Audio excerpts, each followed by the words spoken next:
Hello दोस्तों, wait trans नमस्कार। मैं दीवांशी।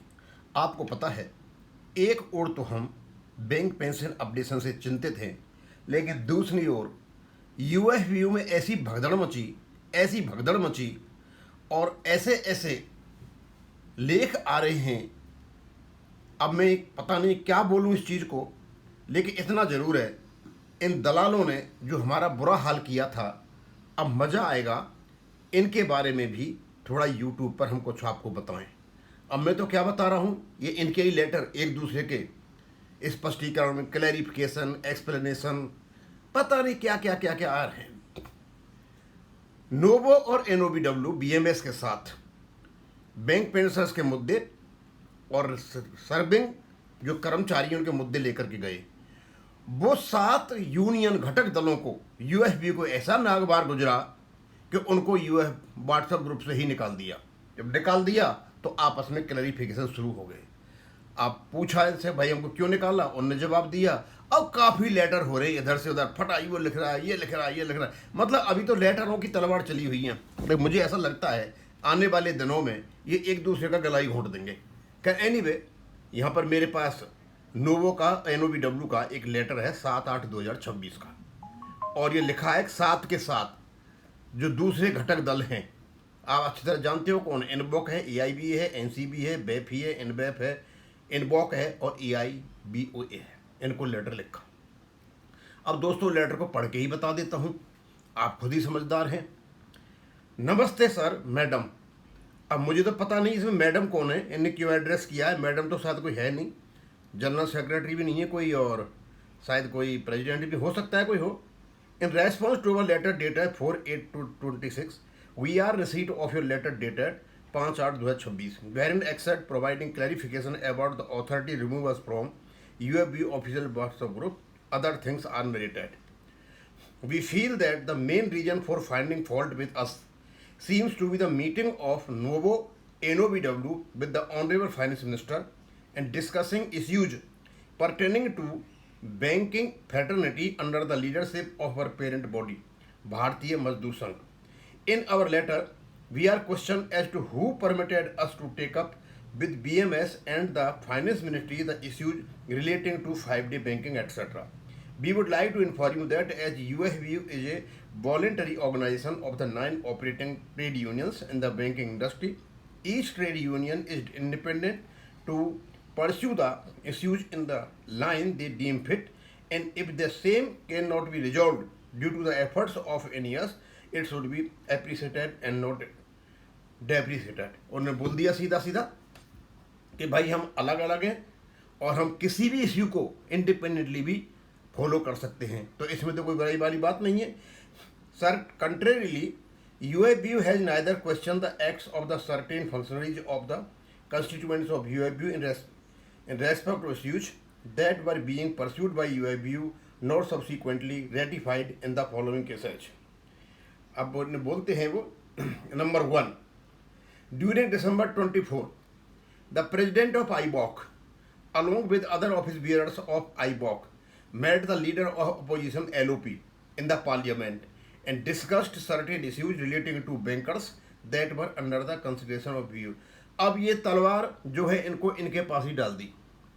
बोलते भैया हम मिले तो कोई बात नहीं है, लेकिन जो आईबॉक का जो कौन था प्रेसिडेंट था, वो लीडर ऑफ अपोजिशन से मिला था बैंक पेंशनर्स के इश्यू को लेकर के, तो भाई उस पर भी तलवार लटकनी चाहिए। The general secretary of AIBA has met the honourable finance minister on a number of occasions with a number of parliament without any discussion with any of the UFBU constituents and had issued circulars. और भाई हम ही क्या मिले थे, AIBA का general secretary मिला है। The general secretary of IBOC filed a writ petition in the High Court of Delhi regarding the new PLI matrix communicated by the Finance Ministry. In response to DFS letter dated 7/7/2026, the 3 unions which IBOC, AIBA and NCB had raised objections with DFS on IR meeting with minority unions. These 3 unions had again filed their letter dated 1/8/2026 took up the matter relating to IR meeting with minority unions as if only NOVO or NOBW benefited from the DFS directions. In fact, The signatories to the letters are in minority in one bank and the other bank, and the current DFS directions gives an equal opportunity to the signatories as well. When DFS issued directions on transfer policy of officers, it was objected and criticized by General Secretary EIVA, who is non-party to the officers transfer policy. मतलब इन्होंने इनके ही दोष गिना दिए कि तुम लोगों ने क्या क्या करके बैठे हो, तो तुमको तो निकाला नहीं है व्हाट्सएप ग्रुप से, हमको ही क्यों निकाला? It is surprising that we are being questioned when there exists precedence of taking up issues unilaterally by the constituents. In fact, the meeting with the LOP had triggered a sharp reaction from the Honorable Finance Minister, and we feel that it has adversely affected the efforts of UFB, including the issue of 5-day banking. There was no reaction by any of the constituents of UFBU for such blatant misuse of power by the then President IBOC. Now, suddenly the UFBU constituents are finding fault with NOBW for pursuing the very dear to heart issues of 5-day banking under the tutelage of BMS.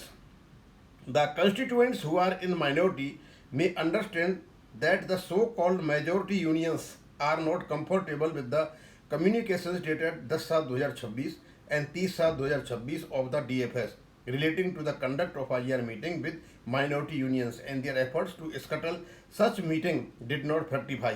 Hence, this anger. Unfortunately, other minority unions in UFBU who are signatory to the communication fail to see the selfish motive of these majority unions. To summarize, NOBO and NOBW was removed from UFBU because of we had demanded and will achieve the transparent transfer policy. We had demanded and achieved the faster culmination in signing of bipartite settlements, joint notes which had significantly reduced the levy of income.